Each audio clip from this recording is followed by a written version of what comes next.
Good morning students. बेटा हम history का फर्स्ट चैप्टर फ्रांसीसी क्रांति के बारे में पढ़ रहे हैं, जिसमें इसमें 3rd नंबर का पॉइंट है फ्रांस में राजतंत्र का उन्मूलन और गणतंत्र की स्थापना। ठीक है, इसके बारे में हम यहाँ से पढ़ेंगे। जैकोबिन, हमने लास्ट वीडियो में जैकोबिन क्लब की स्थापना कैसे हुई थी उसके बारे में पढ़ा था। अब हम यहाँ से स्टार्ट कर रहे हैं। जैकोबिन क्लब के सदस्य मुख्यतः समाज के कम समृद्ध हिस्से से आते थे, यानी कि जो मिडिल क्लास के लोग थे वो इसमें लगभग आते थे। इनमें छोटे दुकानदार और कारीगर जैसे जूता बनाने वाले, पेस्ट्री बनाने वाले, घड़ी साज, छपाई करने वाले और नौकर व दिहाड़ी मजदूर शामिल होते थे। उनका नेता मैक्समिलियन, कौन सा नेता था? नेता मैक्समिलियन रोबेस्पियर था। उनका नेता मैक्समिलियन रोबेस्पियर था। जैकोबिन के एक बड़े वर्ग ने गोदी कामगारों की तरह धारीदार लंबी पतलून पहनने का निर्णय किया था। ठीक है, अब यहाँ क्या कहना है, जो जैकोबिन क्लब के बड़े वर्ग के जो गोदी कामगारों थे उन्होंने क्या सोचा कि हमें क्या पहनना चाहिए, धारीदार लंबी पतलून पहनने का निर्णय किया। ऐसा उन्होंने समाज के फैशन परस्त वर्ग, खास तौर से घुटने तक पहनने जाने वाले ब्रीचेस पहनने वाले कुलीनों से खुद को अलग करने के लिए किया था। यानी कि ऐसा पहनावा उन्होंने इसलिए तय किया था कि वो समाज के जो बड़े वर्ग के लोग थे वो घुटनों तक पहने थे, उनको दिखाना चाहते थे कि हम इस तरह से ये अपना पहनावा बदल सकते हैं। यह ब्रीचेस पहनने वाले कुलीनों की सत्ता समाप्ति के ऐलान का उनका तरीका था। ठीक है बेटा, यहाँ क्या कह रहे हैं, अलग करने के लिए किया गया था। ये ब्रीचेस पहनने वाले कुलीनों की सत्ता समाप्ति के ऐलान का उनका तरीका था। इसके बाद यहाँ क्या कह रहे हैं बेटा, देखो, इसलिए जैकोबिन को सो कुलांत के नाम से भी जाना जाता था। जो जैकोबिन था उसको सो कुलांत के नाम से भी जाना जाता था, जिसका शाब्दिक अर्थ होता है बिना घुटने वाले। क्या कहते हैं? बिना घुटने वाले। सो कुलांत पुरुष लाल रंग की टोपी भी पहनते थे जो स्वतंत्रता का प्रतीक थी, लेकिन महिलाओं को ऐसा करने का अनुमति नहीं दी गई थी।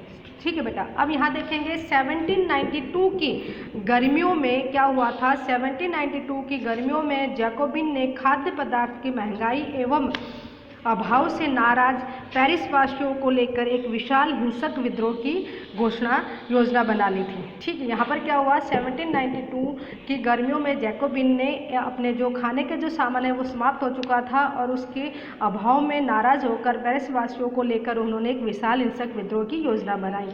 10 अगस्त की सुबह उन्होंने ट्यूलेरियल के महल पर धावा बोल दिया था, राजा के रक्षकों को मार डाला और खुद राजा को कई घंटों तक बंदे बनाए रखा। बाद में असेंबली ने शाही परिवार को जेल में डाल देने का प्रस्ताव पारित कर दिया। नए चुनाव कराए गए। 21 वर्ष से अधिक उम्र वाले सभी पुरुष, चाहे उनके पास संपत्ति हो या ना हो, को मतदान का अधिकार दे दिया गया, यानी उन्होंने वोट डालने का अधिकार उनको मिल गया। इसके बाद है नव निर्वाचित असेंबली को कन्वेंशन का नाम दिया गया। अब क्या हुआ, नव निर्वाचित जो असेंबली की थी जिसमें सभी लोगों ने भाग लिया था, उस असेंबली का कन्वेंशन का नाम दिया गया। 21 सितंबर 1792 को इसने राजतंत्र की अंत कर दिया गया और फ्रांस को एक गणतंत्र घोषित कर दिया गया। जैसा कि आप जानते हैं कि गणतंत्र सरकार का वह रूप है जहाँ सरकार स्वयं उनके प्रमुख का चुनाव जनता करती है। यह वंशानुगत राजशाही नहीं है, यानी कि गणतंत्र जैसे हमारे आज भारत देश में है इस तरह से वहाँ पर उनका चुनाव होता था और इसी तरह से वो लोग नेताओं को चुनते थे। ये चुनाव जो राजशाही घराने के थे, जैसे कि भाई उनका जो राजा है और उसका बेटा है, फिर उसका बेटा बना, वंशानुगत नहीं था, वो हटा दिया गया था। अब इसमें क्या कह रहे हैं, कुछ अन्य गणतांत्रिक देशों के बारे में जानकारी हम प्राप्त कर सकते हैं।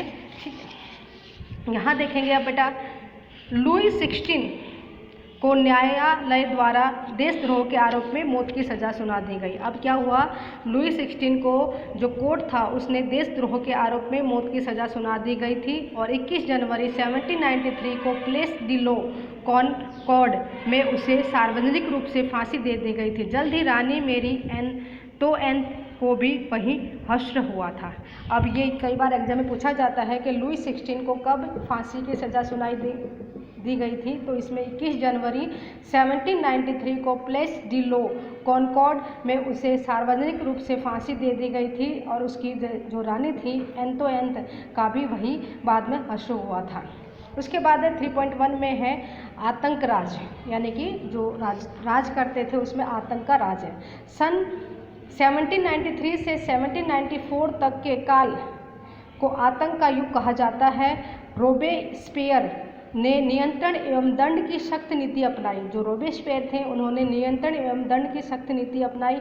उसके हिसाब से गणतंत्र के जो भी शत्रु थे, कुलीन एवं पादरी, अन्य राजनीतिक दलों के सदस्य, उसकी कार्यशैली से सहमति रखने वाले पार्टी सदस्य, उन सभी को गिरफ्तार कर जेल में डाल दिया गया और एक क्रांतिकारी न्यायालय द्वारा उन पर मुकदमा चलाया गया। अब यहाँ पर क्या हुआ, जब लुई 16 को बेटा फांसी की सज़ा सुना दी गई थी और उसको फांसी भी दे दी गई, उसके बाद 1703 से लेकर 1794 तक वहाँ पर आतंक का राज रहा। कि इसमें ये है, रोबेस्पियर ने संविधान के अनुसार क्या किया, अपने दंड की सख्त नीति अपनाई और उसने अपने हिसाब से जो भी गणतंत्र के जो भी दुश्मन थे, उसमें जो कुलीन वर्ग थे, पादरी थे, राजनीतिक दल थे या उसकी कार्यशैली में असहमति रखते थे, उन लोगों को उसने गिरफ्तार कर जेल में डाल दिया गया और जेल में डालने के बाद उनके ऊपर मुकदमा चलाया गया।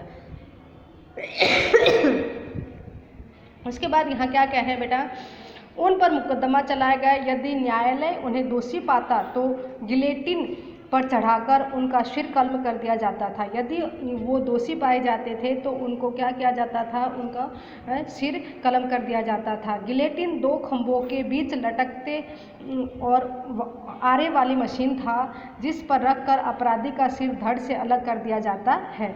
इस मशीन का नाम इसके आविष्कारक डॉक्टर गिलेटिन के नाम पर ही पड़ा था। अब क्या हुआ, रोबेस्पियर सरकार ने कानून बनाकर मजदूरी एवं कीमतों की अधिकतम सीमा तय कर दी गई।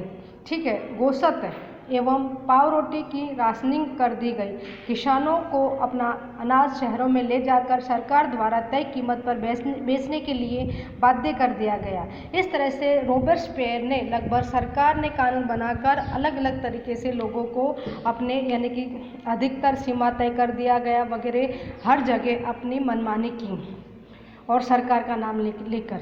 ठीक है, उसके बाद अपेक्षाकृत महंगे सफ़ेद आटे के इस्तेमाल पर रोक लगा दी गई। सभी नागरिकों के लिए साबुत गेहूं से बनी और बराबरी का प्रतीक माने जाने वाली समता रोटी खाना अनिवार्य कर दिया गया। बोलचाल और संबंध में भी भारी बराबरी का आचार विचार लागू करने की कोशिश की गई।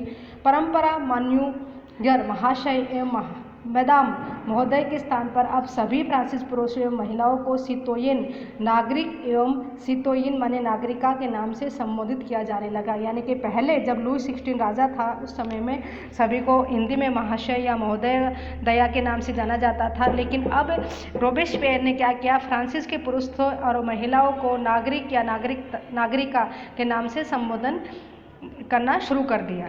चर्चों को बंद कर दिया गया और उनके भवनों को बैरक या दफ्तर बना दिया गया।